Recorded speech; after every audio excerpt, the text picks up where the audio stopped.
Wow, a big box today. I wonder what's in here. And here we've got the new PROGRACE children's camera. Right, so what have we got here? We've got a nice looking carrying case. I think a kid would be very happy to get hold of this. Right, so here we have the new PROGRACE adventure camera, which is aimed at children. Comes in 4 colours: camouflage green, pretty pink, pretty blue and orange, with some nice little logos on it. Let's see what else you get in this little zip up case. Case is lined with foam and should prevent it from getting knocked about when it's on a beach or on a camping holiday or something. Obviously you've got the camera in a waterproof case. Looks nicely designed, nice big buttons that are marked up, OK, power and so on. Camera and video marked on this one. Also got loops on it here because it comes with a wrist strap, and you can put the wrist strap on whether it's in the case or out of the case, which I like to see, because if they're playing in the sea with this, they're going to lose it unless it's on their wrist. You have got a handlebar mount, which has also got a tripod mount on it. Case. You've got a mount that will go on a cycle helmet with a strap. Also got a tripod mount. I noticed if you actually mount this on here, it will also sit quite nicely on it, so that you could use it to film yourself doing something. So that's rather neat. You've also got a USB charging cable and the manual, which isn't bad, although as with most of these cameras you need to sort of play with it and press the buttons to figure out what happens. That's a bit of thunder there. I don't know whether you're going to hear some thunder and heavy rain. Whoa, thunder. There's a storm coming. Okay, so let's take a look at the camera. Not a very wide angle lens. I'm not sure what the angle is. What does it say on the box? Viewing angle is 80 degrees. So, unlike with a wide angle camera, you've got to be quite steady when you hold these. And I would say, if you were telling your child how to use it, tell them to hold it with 2 hands and move steady. Otherwise you're going to get really shaky video.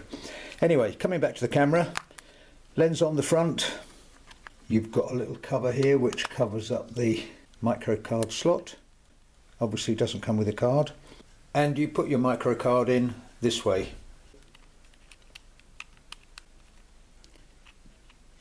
Logo side towards the lens. You've got a little cover here which covers up the micro USB for charging and getting your files off. And there's a little switch here. Now, as far as I can see, if you flip the switch in one position, when you plug in, it's just charging. If it's in the I position, then the camera will open as an external drive on your PC so that you can download the files. Anyway, nice little cover on to keep the dust out. As I say, it's got tabs on here too so that you can attach the wrist strap. On the back, which I wasn't expecting to see, you've got a little screen and you've got some operating buttons. You've got scroll left, right, power and OK. Bottom you've got the tripod mount, as I think I mentioned, and on the top, nice and clearly marked, you've got one button marked with a camera, one button marked with a video camera. Right, so I charged it up. When it's on charge, there's a little light that comes on here, and once it's gone out it's fully charged. They say it might take 3 hours to charge. On the back here you've got the power button, turn it on, plays a little tune, and there you are. You can see the screen telling me that I've got a fully charged battery and 1 hour and 18 minutes recording time, and there's a card in, and I'm in video mode.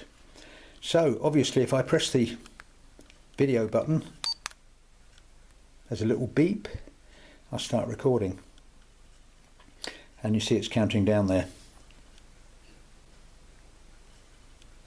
Press again, stop recording. By the way, these are speakers here, although in playback mode it is pretty quiet. Press the camera button, now in camera mode. Press again, there's a beep and a shutter noise, and you've taken a still. Just like so. Press again, back in video mode. Now, as far as going in and changing settings, the default settings are probably what you want to use really. It says I'm in HD there. I've noticed actually it will record in 1080, but it's only at about 14 frames a second, whereas the 720 is at 30 frames a second, which is more useful. Now if you press the power button briefly, you come up with this little menu here, and now by scrolling through you can go to camera, playback, settings, or video camera. So I'll show you the settings. It says on the box 4 years plus. I don't think many 4-year-olds are going to be doing this, but who knows, they're very computer literate nowadays. So as you see, press OK and I'm into the menu here: movie size, power frequency, power save, date time, which I haven't bothered to change, format, just formats the card, or reset all. As I say, the default settings are probably good enough to use really.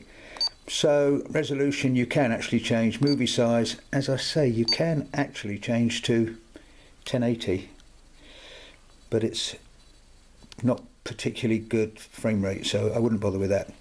So I'll stick back where I am on 1280 by, oh, you've actually got a lower res if you want.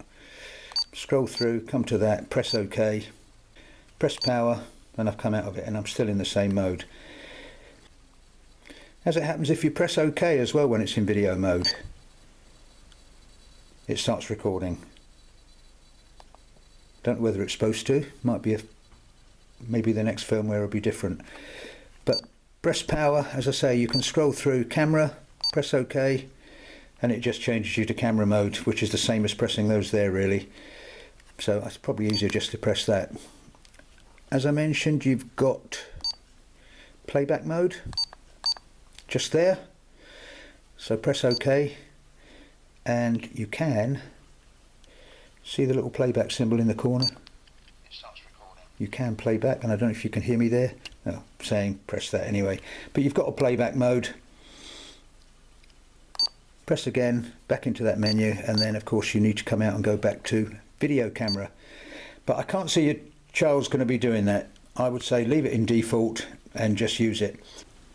And the other thing that these scrolling buttons do is if you press them when it's in video mode, you'll see the colour changes here. You've got some effect modes. You've got a kind of bluey screen and a green screen and a pink screen and a negative image screen and a black and white screen, and of course you've got a normal colour screen. Now if you switch to camera mode and scroll through, you can actually take stills with some framing on. So obviously you can make your own little creative thingies here. Now this one I quite like because you've got two bunnies, and if you've got your friends arranged so that their faces are in the frame there, you could take a picture with them looking like bunnies. And of course scroll through and you're just back into normal camera mode, like so. And to turn off, it's just a question of a long press on the power button and you get another little tune. Well, there's some test clips to follow. My first impression from the clips is the colours are good and the whole package looks pretty impressive to me. Nice case. I'm going to check the battery life. I'll put it up on the screen once I've figured it out. But for now, let's take a look at some clips.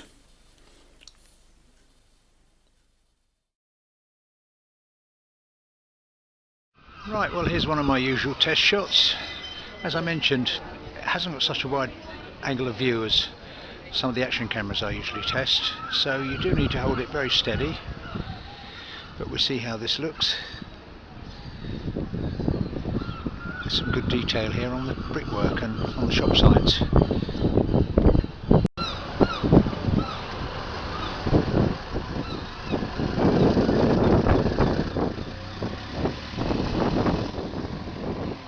And some good detail here on these cottages, some nice colours as well.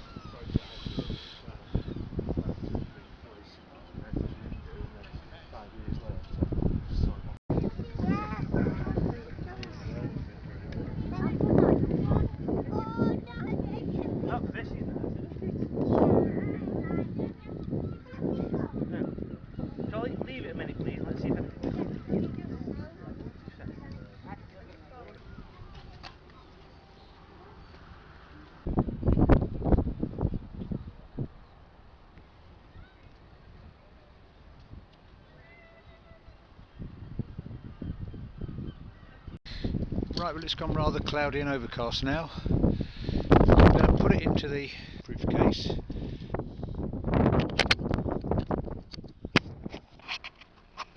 Try and find one with a bit of life in it.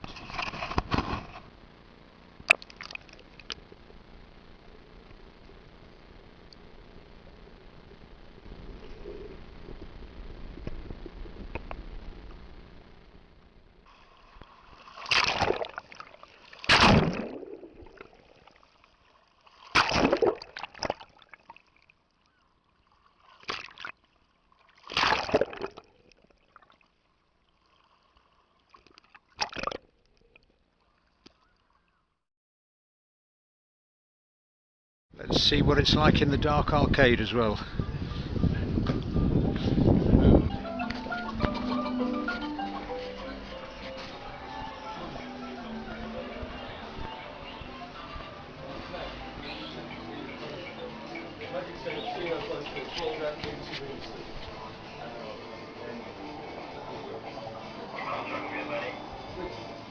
Magic 7. Oh yeah. And it's very dark in there because all you've got is the light from the machines really.